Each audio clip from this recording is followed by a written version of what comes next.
फिर यीशु आत्मा की सामर्थ से भरा हुआ गलील को लौटा और उसकी चर्चा आसपास के सारे देश में फैल गई।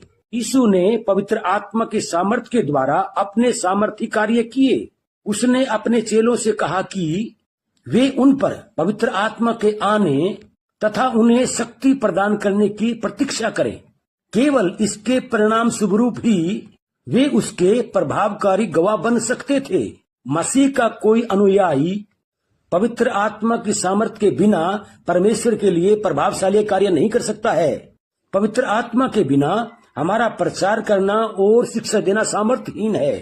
यही कारण था कि जब यीशु ने लोगों को शिक्षा दी तब वे चंकित होने के साथ साथ आसपास के सारे देश में इस बारे में खबर फैला दिया। आमीन।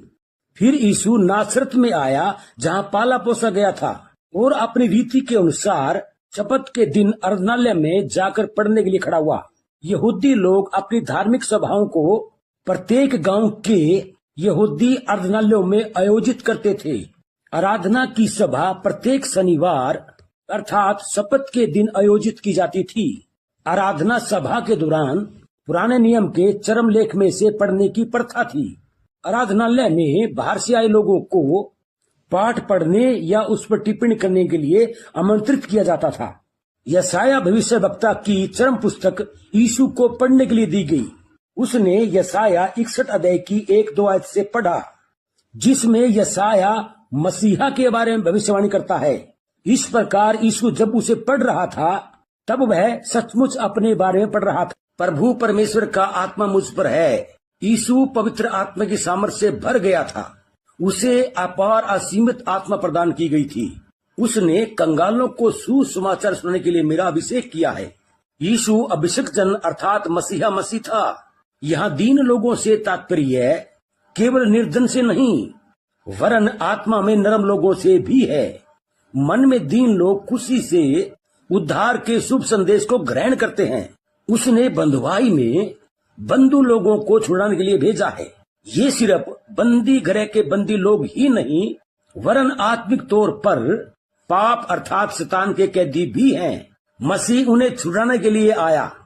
इसका मतलब है कि वह उनके मसीह को अंधों को आंखें देने के लिए भेजा गया था। वह संसारिक आंखों के साथ साथ आत्मिक आंखें भी खोलता था। आमीन। उसने मुझे कुछ लोगों को छुड़ाने के लिए भेजा है।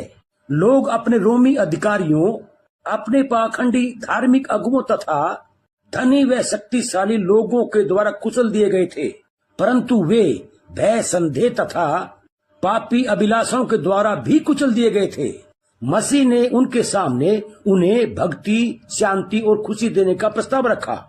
यीशु को प्रभु परमेश्वर के प्रसन्न रहने के वर्ष का प्रचार करने के लिए भेजा गया था, अर्थात मसीहा के आगमन का प्रचार, जो इस्राएल के लिए शांति का विषय था।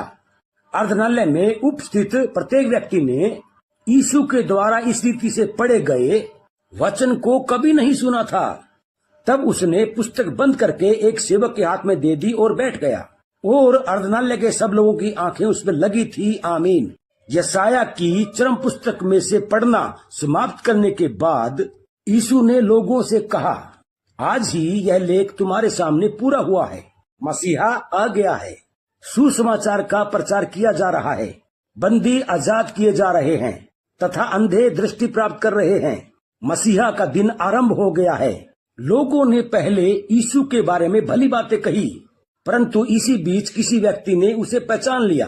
तब वे कहने लगे, क्या यह केवल उस बढ़ई का पुत्र नहीं है? यीशु ने देखा कि उसके खुद के नगर नासरत के लोग उसके प्रति अविश्वसनीय व्यवहार प्रदर्शित कर रहे थे। वे यह मानने में असमर्थ थे कि उनके नगर में बढ़ई का पुत्र कोई महत्वपूर्ण व्यक्ति हो सकता था। वे इस बात पर विश्वास करने से इनकार कर रहे थे। आमीन। यीशु उनके मन को जानता था। वे चाहते थे कि वे अपने आप को मसीहा प्रमाणित करने के लिए उनकी आंखों के सामने कोई आश्चर्य कर्म प्रदर्शित करे। उन्होंने कहा, उसे अपने नगर में ही किसी व्यक्ति को चंगा करने दो। उन्होंने सुना था कि उसने दूसरी जगह आश्चर्य कर्म किया था। उसे एक अद्भुत काम नासरत में करने दो। लेकिन यीशु को मालूम था कि उनके सामने आश्चर्य कर्म करने के बावजूद वे विश्वास नहीं करेंगे। यीशु ने सचमुच कुछ लोगों को चंगा किया, किंतु लोगों ने अविश्वास के कारण वह नासरत में अन्य बड़े कार्य नहीं कर सका। आमीन। मरकुस 6:6 वचन कहता है, और उसे उनके अविश्वास पर आश्चर्य हुआ और वह चारों ओर के गांव में उपदेश करता फिरा।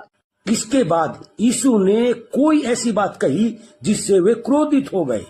उसने उन्हें इस बात का स्मरण दिलाया कि इस्राएल में सूखा पड़ने के दौरान एलिया भविष्यवक्ता को लोगों के अविश्वास का सामना करना पड़ा था। इसलिए वह इस्राएल के उत्तर में स्थित सारपत नगर की एक अन्य जाति विधवा के घर रहने गया था। इसी रीति से यहूदी लोगों ने अलीशा भविष्यवक्ता पर विश्वास नहीं किया था। इस कारण उसने इस्राएल को अपनी आशीष देने के बजाय अन्य जाति के एक कोढ़ी व्यक्ति को चंगा किया था। यीशु के कहने का मतलब यह था, यदि यहूदी लोग एलिया और अलीशा की तरह उसे अस्वीकार करेंगे तो वह भी उन्हें अस्वीकार कर देगा और अपना ध्यान अन्य जाति के लोगों पर केंद्रित करेगा। आमीन। लुक्का 4:28-30 वचन यूं कहता है, ये बातें सुनते ही जितने अर्धनालय में थे सब क्रोध से भर गए और उठकर उसे नगर से बाहर निकाला और जिस पहाड़ पर उनका नगर बसा हुआ था उसकी चोटी पर ले चले कि उसे वहां से नीचे गिरा दें, परंतु वह उनके बीच में से निकलकर चला गया। आमीन।